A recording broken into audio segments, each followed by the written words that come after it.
Senhor Jesus, em Teu nome, rogamos-te as bênçãos para iniciarmos os nossos trabalhos desta noite. Rogando-te, ajuda-nos a mantermos fiéis na comunhão com o nosso Deus, Pai e Criador. E assim seja.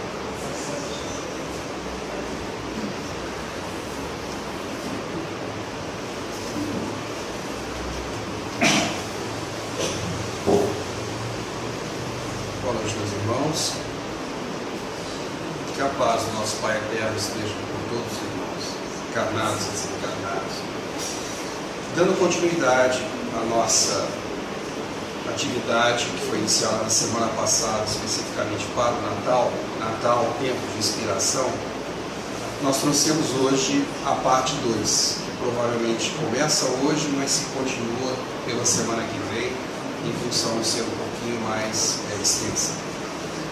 E os irmãos vão se lembrar, no segundo slide, que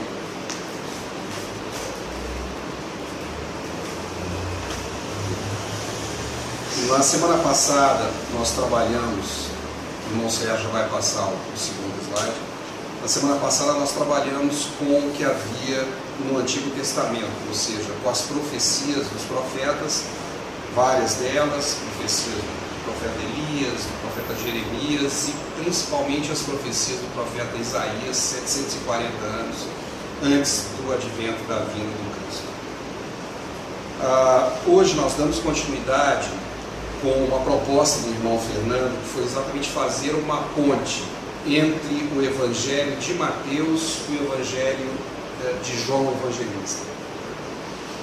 O Evangelho de Mateus ele é muito interessante no sentido de que Mateus era Levi, né? Ou seja, ele era um dos coletores de impostos, né? Naquela época. E os coletores, obviamente, não eram vistos com bons olhos, porque eles estavam a serviço do Império Romano naquela época, né? E a chamada de Mateus para a sua missão, ela começa com esse terceiro slide. De novo, então, saiu Jesus para junto do mar e toda a multidão vinha ao seu encontro e ele os ensinava. Quando ia passando, viu a Levi, filho de Alfeu, sentado na coletoria, coletando impostos, e disse: segue-me. Ele se levantou e o seguiu. Achando-se Jesus à mesa na casa de Levi, estava juntamente com ele, com seus discípulos, muitos publicanos e pecadores, pessoas consideradas de má reputação, inclusive os coletores de impostos, porque esses eram em grande número e também o seguiam. Os escribas e os fariseus, então, vendo-os comer na companhia daquelas pessoas, ele faz a seguinte pergunta a Jesus: por que come e bebe ele com os publicanos e pecadores? A seguinte pergunta aos discípulos de Jesus. Mas Jesus, então, tendo ouvido essa pergunta, ele responde: os sãos não precisam de médico, e sim os doentes. Não vim chamar os justos, e sim os pecadores. Então aí começa a missão de Mateus. E quando nós buscamos no Evangelho de Mateus aquilo que faz alusão à nossa data de Natal, o que a gente percebe, e eu queria um comentário do irmão Fernando e do irmão André nesse sentido, é que o Evangelho de Mateus ele é muito ligado a relatar a história propriamente dita, né? Ou seja, ele se prende muito a relatar a história como ela era. E ele tanto começa com a genealogia de Jesus, né? Aqui esse slide está um pouco confuso, mas no próximo slide vocês conseguem ter uma visão bem mais ampla dessa genealogia. Vejam que são 3 grupos de 14 gerações, de Abraão até Davi, depois de Salomão, filho de Davi, até Jeconia, e depois de Shealtiel até Jesus, nas últimas 14 gerações, né? No Evangelho fica caracterizado também que se o reino de Judá naquela época tivesse sido uma nação independente, se não estivesse sob domínio romano, ela teria sido regida pelo seu soberano de direito, que era quem?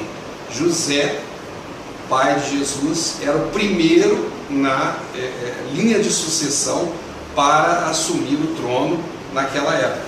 E seu filho, obviamente, Jesus, por questão de direito, teria sido então o rei de Judá naquela época, né? Ele começa então, portanto, Levi, Mateus, colocando essa questão histórica importante como a questão da genealogia de Jesus. E eu vi do irmão André, do irmão Fernando, alguns comentários com relação a essa passagem do Evangelho. Eu gostaria de começar comentando que são 4 os evangelistas: Mateus, Marcos, Lucas e João. Mateus e João, hebreus e apóstolos. Eles conviveram com Jesus. Marcos era também hebreu, mas não conviveu com Jesus. Marcos segue a Pedro. Então as informações que Marcos tem são oriundas de Pedro. E Lucas é um grego convertido por Paulo de Tarso.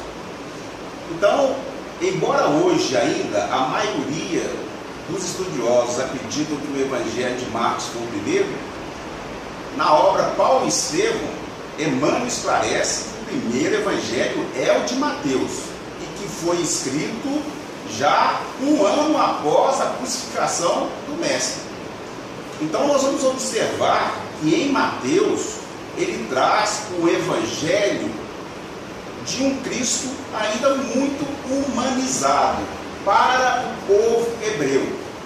Então nós vamos perceber na genealogia que ele traz, porque era do costume patriarcal dos hebreus a relação pai e filho.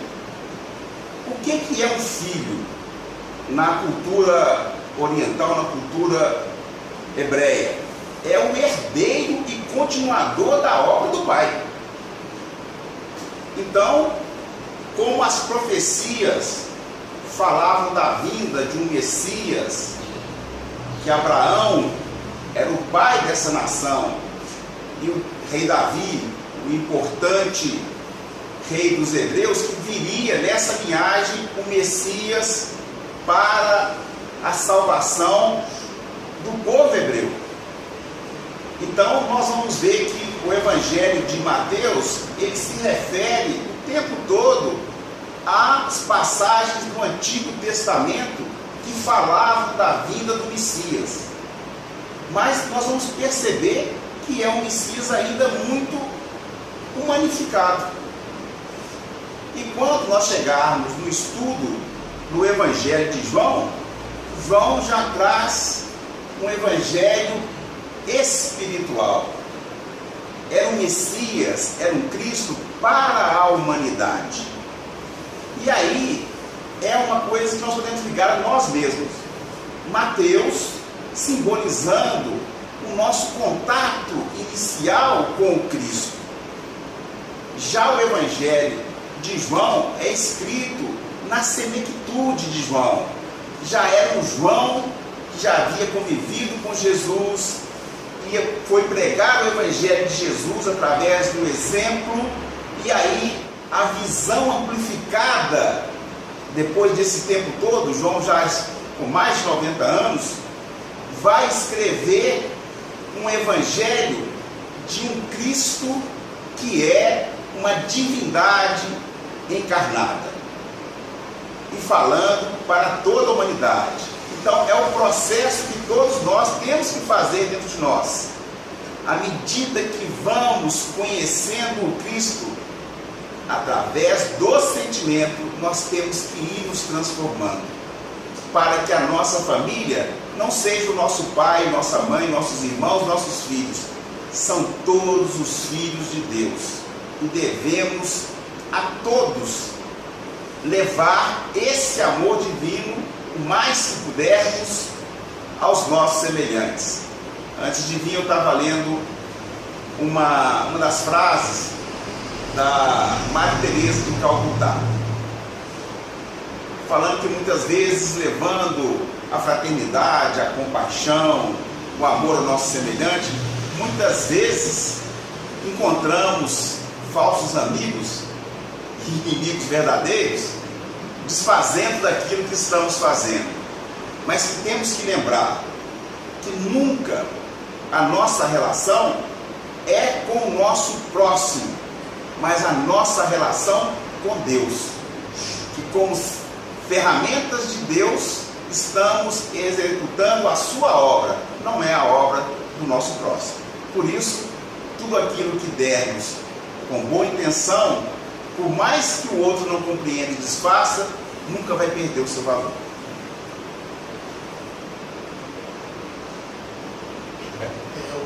O Evangelho de Mateus, como foi dito, ele foi escrito mais especificamente para o povo hebreu, mostrando que Jesus é o Messias. Ele mostra através do cumprimento das profecias, desde a genealogia de Jesus até a crucificação. Ele mostra que Jesus é o Cristo e se cumpria o que foi dito nas profecias.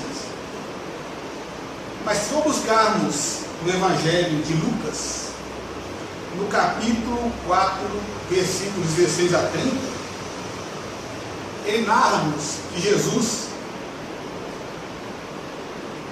estando na cidade de Nazaré, ele vai à sinagoga. E naquela época era direito de todo varão falar sobre as Escrituras. E Jesus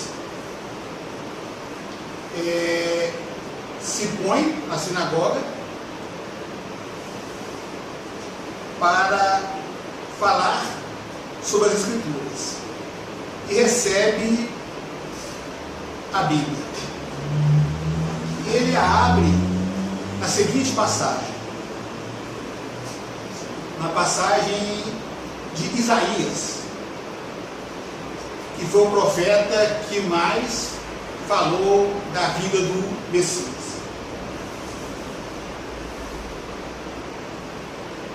Abrindo o livro, Jesus achou a passagem que está escrita: o Espírito do Senhor está sobre mim, porque Ele me consagrou com unção para anunciar a boa nova aos pobres. Enviou-me para proclamar a liberdade aos cativos e aos cegos, a recuperação da vista, para libertar os oprimidos e para proclamar o ano da graça do Senhor. Isso escrito por Isaías. Depois Jesus fecha o livro, fecha a Torá, entrega ao ajudante da sinagoga, que havia lhe dado o livro, e senta-se. Todos os que estavam na sinagoga passam a fixá-lo, de modo curioso. Então começou a dizer-lhes: hoje, é Jesus quem vai dizer, se cumpriu esta passagem da Escritura que acabes de ouvir. Ele, Jesus, leu a profecia de Isaías, que narra, mostrando que o Messias iria falar, porque está na pessoa correta, e ele diz: cumpriu-se a profecia, o Cristo está entre vós. Deus ligaria-se novamente com os homens da terra. Então, meus irmãos, os próximos 2 slides nos dão um testemunho bastante interessante de como foram tempos difíceis aqueles tempos. Em Mateus 1:20, durante o sonho, o anjo aparece para José da Galileia, e naquele sonho ele diz: José, filho de Davi, não temas receber Maria, Vejam a continuidade no próximo slide, o centro do slide. Não tenhas receio de receber Maria, tua esposa. O que nela foi gerado vem do Santo Espírito. Ela dará à luz um filho. Quer dizer, ela vai dar à luz um filho. E tu lhe porás o nome de Jesus. O nome Jesus vem da palavra hebraica Yeshua, que significa salvação. Portanto, Yeshua era o mesmo nome, de Josué também, em hebraico, Yeshua significa Salvador. Então é como se hoje nós estivéssemos encontrando uma pessoa de nome Salvador. Esse foi o nome dado a Jesus, né? Pois ele vai salvar o seu povo dos seus pecados. Eis que tudo isso aconteceu para que se cumprisse aquilo que o profeta havia dito, como na semana passada fizemos os comentários do profeta Isaías, falando exatamente desse nascimento, né? Eis que a virgem ficará, isso já tinha sido dito pelo profeta Isaías, eis que a virgem ficará grávida e dará à luz um filho. Ele será chamado pelo nome de Emmanuel, que significa Deus conosco. Quando acordou, José fez conforme o anjo do Senhor tinha mandado, e acolheu sua esposa. E não teve relações com ela até o dia em que deu à luz o filho, o qual ele pôs o nome de Jesus. Nesse momento, o próximo slide nosso começa a fazer essa ponte entre os dois evangelhos, o evangelho de Mateus e o evangelho de João Evangelista. O que nós podemos ver no próximo slide é essa questão que foi levantada pelo irmão Fernando, pelo irmão André, exatamente da visão do evangelho de Mateus, a vinda de Jesus para o povo hebreu. Tanto que Mateus, ele revive, se não me engano, essa passagem do profeta, pode ser Miqueias, né? Onde ele revive do evangelho dele: e tu, Belém, terra de Judá, de modo algum és a menor entre as principais cidades de Judá, porque de ti sairá um príncipe e será o pastor do meu povo, Israel. Quer dizer, já é Mateus colocando, fazendo uma alusão à profecia. Antes de nós entrarmos no Evangelho de João, eu lembrei aqui duas passagens de Mateus que parecem estar muito relacionadas a tudo isso que nós estamos falando. Primeira, a passagem no versículo 21, onde ele diz: ele salvará o seu povo dos seus pecados. Ou seja, mais uma vez como Salvador. E a segunda, no capítulo 5, versículo 17, onde o próprio Jesus dá o testemunho dos profetas. Essa é uma parte muito interessante, porque o próprio Jesus dá o testemunho dos profetas. Ele diz: não penseis que vim revogar a lei ou os profetas. Não vim destruir, mas cumprir as profecias, aquilo que havia sido inicialmente profetizado. Eu queria então algumas observações do irmão Fernando e do irmão André sobre essas passagens, antes da nossa entrada no Evangelho de João. Como nós dissemos de Mateus, que ainda falava de um Jesus humanizado para o povo hebreu. Tirar os pecados do mundo, pecado entendido como perda de rumo. Então, todos que estão sem rumo estão no pecado. Então Jesus, por isso que ele fala: eu sou o caminho, a verdade e a vida. Qual o caminho? Caminho para Deus. Nenhum de nós vai a Deus se não for pelo Cristo. Então, o Salvador, aquele que vem salvar do quê? Salvar do perigo, salvar do erro, salvar do pecado, salvar da morte. O que é a morte? A morte é estar desligado de Deus. Todo aquele que está desligado de Deus, ele está morto. não é a morte nada, né? O nada, o aniquilamento, mas é a morte de não estar conectado com o amor, com o Criador. E Jesus, quando fala que não veio destruir a lei, mas veio cumpri-la, quando vamos estudar, nós vemos que na sua fala são inúmeras as referências que ele fazia às velhas escrituras. Só que ele não falava assim, como disse fulano, aí mencionava. Por exemplo, quando Jesus fala: amarás o Senhor teu Deus de todo o teu coração, de toda a tua alma, de todo o espírito, isso está no Deuteronômio de Moisés, no capítulo 6, no versículo 4. E amarás o teu próximo como a ti mesmo. Isso está em Levítico 19, versículo 18. Então Jesus está o tempo todo testificando o Velho Testamento. Por quê? Todos os profetas que foram enviados por ele. Nós relembramos aqui na semana passada que quando perguntaram a Emmanuel sobre por que muitas vezes nós achamos que os profetas, quando falavam as suas profecias, pareciam que tinham sido orientados por Jesus. Está na pergunta do livro Consolador, 276. E aí Emmanuel responde: é porque eles estavam orientados por Jesus. Então, Jesus sabe toda a escritura antiga, porque quem trouxe foram os seus emissários. E aí nós vemos isso no Evangelho de Mateus, o tempo todo testificando isso. Quando Jesus diz que não veio dizer nada diferente do que disse os profetas, e sim acrescentar. Se voltarmos ao Velho Testamento, vamos entender: não vim revogar a lei e os profetas, e sim cumprir. Ou seja, Jesus, enviado de Deus,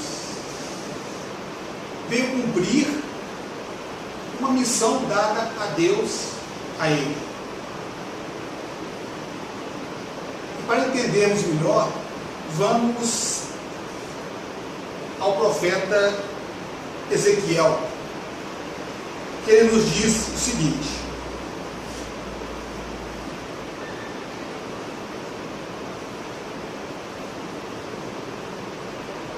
que Deus é apresentado como o marido de Israel.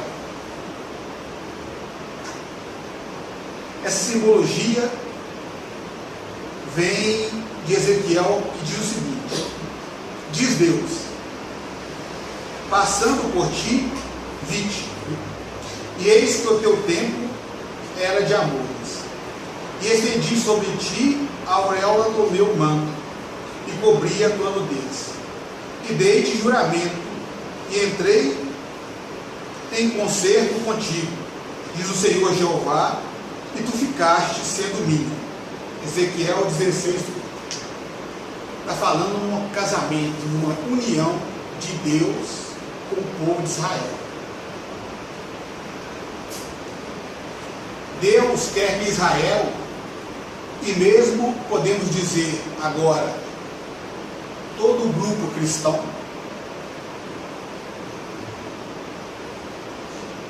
quer que o seu povo viva numa perfeita união e fidelidade com ele, como idealmente uma esposa vive unida ao seu marido.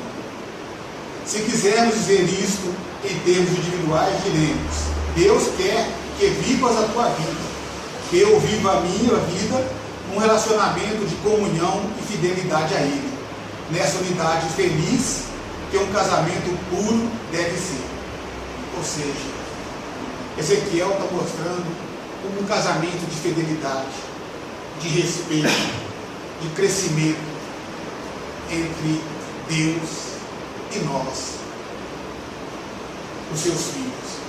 porque Israel é a humanidade toda. Deus veio para todos nós. É essa comunhão, a ligação com Ele que Jesus veio fazer. As profecias todas tratam disso, da vinda daquele que irá nos religar, nos conectar novamente ao Pai. A comunhão com Deus. E todas as profecias se cumprem para que esse casamento seja feito. Por isso que o Evangelho sempre vai falar das bodas, do casamento. A primeira passagem de Jesus, o seu primeiro milagre é feito nas bodas de Caná. É uma festa religiosa, um casamento. E Jesus transforma a água em vinho. E Maria, a mãe, é que pede: filho, acabou o vinho. Mas ela fala uma coisa interessante, quando Jesus aceita transformar água em vinho: faça tudo aquilo que Ele nos disser. Então o Evangelho é uma festa, é alegria, é a nossa comunhão com Deus, através de Jesus. E para isso é necessário que nós façamos tudo aquilo que Jesus nos ensina. E para que nós não tenhamos dúvida, vem os profetas, vem toda a Bíblia anunciando que a comunhão com o Pai só é feita através de Jesus, numa festa. Essa festa se chama o Evangelho. E nesse momento, meus irmãos, nós fazemos exatamente aquela ponte e entramos no Evangelho de João dentro da visão espírita,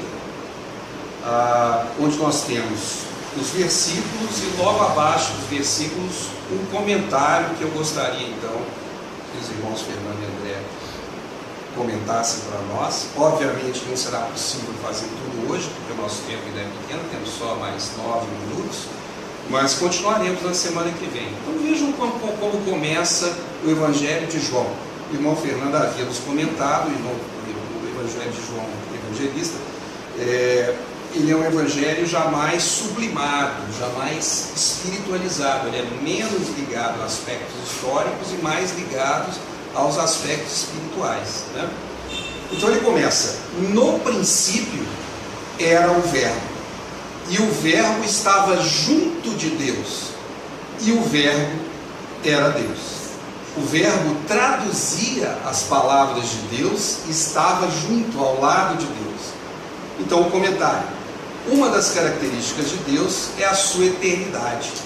Tendo criado com caráter de perpetuidade tudo que existe por força de sua vontade soberana, enquanto que suas criaturas modificam os elementos existentes através de sua atuação, sendo que os mais evoluídos realizam esse trabalho pela força do pensamento, como é o caso de Jesus, espírito puro, luz total, sem nenhuma sombra, que merece o contato direto com Deus. Nessa passagem de João, em que ele coloca o princípio era o Verbo, se nós pensarmos até na construção gramatical, qual que é o elemento principal de qualquer frase? É o verbo. Indicação. Os outros são complementos, mas o verbo, às vezes apenas o verbo é suficiente. Por exemplo, se a gente falar assim: morreu,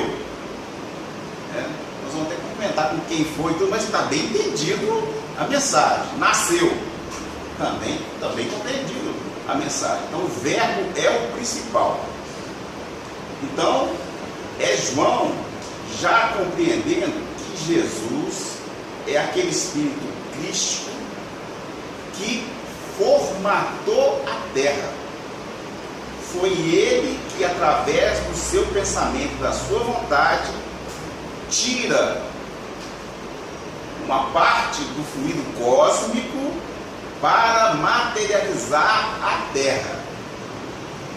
Então, nós falamos há mais tempo atrás sobre funções dos pais. São co-criadores, são provedores e são educadores. Vamos ver se isso está em Jesus. Co-criador, ou seja, ele não cria o fluido cósmico, mas ele, com o fluido cósmico, criou o nosso planeta, atendendo à vontade de Deus.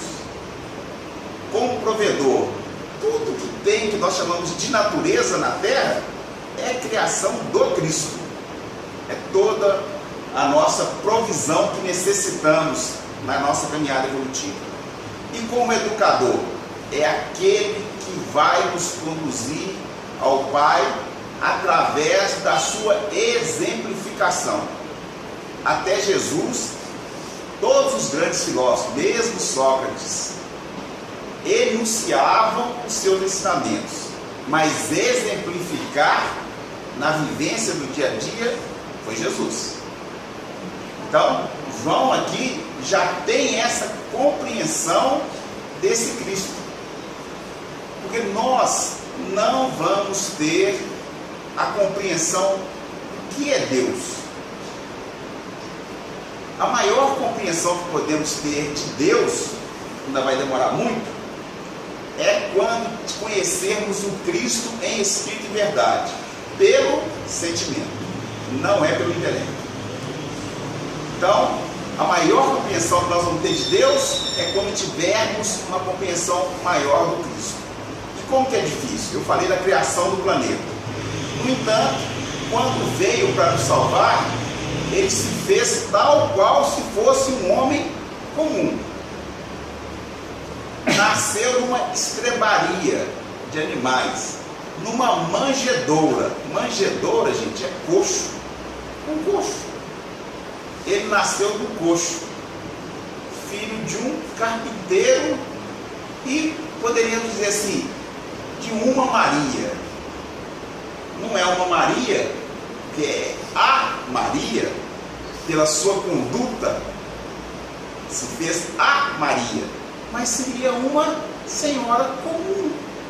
Ele não veio como filho de rei, ele não veio em berço de ouro, ele veio na maior simplicidade possível, mostrando que não é o exterior do homem que determina a sua riqueza espiritual, mas aquilo que ele traz na sua consciência imortal. No Evangelho de João, capítulo 1, versículo 1 a 4, como foi dito, no princípio era o Verbo, e o Verbo estava com Deus, e o Verbo era Deus. Ele estava no princípio com Deus, todas as coisas foram feitas por ele, e sem ele nada do que foi dito se fez. Nele estava a vida, e a vida era a luz dos homens. Emmanuel, no livro O Caminho da Luz, psicografia de Francisco Cândido Xavier, nos fala o seguinte: rezam as tradições do mundo espiritual que os espíritos formadores do nosso sistema solar, da qual Jesus é um dos membros, que são os espíritos que na cocriação com Deus formam os membros, se reuniram às proximidades da Terra por duas vezes. Na primeira, da formação da Terra. A segunda, da vinda do Messias, da vinda de Jesus. E o interessante é que esses espíritos irão se reunir novamente. Há linhas espíritas que falam que já se reuniram para se cumprir mais uma das profecias que estão na Bíblia, em que Jesus promete a terra aos justos, a nova Jerusalém do futuro no Apocalipse, nas bem-aventuranças em que ele fala que os pacíficos possuirão a terra. Essas profecias de Jesus se cumprirão, porque a terra está entrando no mundo de regeneração, e a partir de determinado momento, não mais espíritos arraigados ao mal, empedernidos no erro, continuarão aqui. Então esses espíritos irão se reunirem para saberem qual o local que os espíritos que foram degradados da terra irão reencarnar. A Bíblia é toda uma sequência de profecias que se cumprem, pois vem de Deus. Vamos então chegando ao final para hoje, meus irmãos. Nós com certeza daremos continuidade na próxima quarta-feira, mas apenas lembrando aos meus irmãos desses 2 slides, o que acabou de ser dito pelo nosso irmão André, pelo nosso irmão Fernando. Já havia sido dito, no princípio era o Verbo, e o Verbo estava junto de Deus, e o Verbo era Deus. Em seguida, no próximo slide, ele estava no princípio junto de Deus, quer dizer, o tempo todo, Jesus estava por aqui. Jesus é um espírito muito antigo, pertencendo à categoria dos espíritos puros, desde antes da formação da terra. Quer dizer, Jesus já era um espírito puro, mesmo antes da terra começar a ser formada. Imagina. O princípio a que se refere o evangelista é exatamente a época da formação da terra. E quem trabalha na formação da terra, ou seja, de uma maneira que nós não conhecemos nem entendemos, mas transformando em matéria toda essa energia cósmica, o próprio Jesus a serviço do Pai Eterno. No próximo slide, apenas para nós terminarmos, e tudo foi feito por Ele, como o irmão André acabou de dizer, e sem Ele nada foi feito. Portanto, Jesus formou a terra, conforme narra o Espírito Emmanuel em A Caminho da Luz, psicografado por Francisco Cândido Xavier, mas utilizou os elementos já existentes no universo. Ou seja, com a autorização do Pai Eterno, ele, utilizando os elementos do universo, começou a moldar esse mundo ao qual nós viríamos em seguida, nós todos, fazer a nossa caminhada de progresso em direção à luz. Portanto, nós deixamos o nosso sentimento de muita paz e amor para todos os irmãos e vamos dar continuidade na semana que vem, ainda dentro do Evangelho de João. Tem muita coisa interessante para mostrar desse aspecto espiritualizado da criação do mundo e da participação do Divino Mestre Jesus.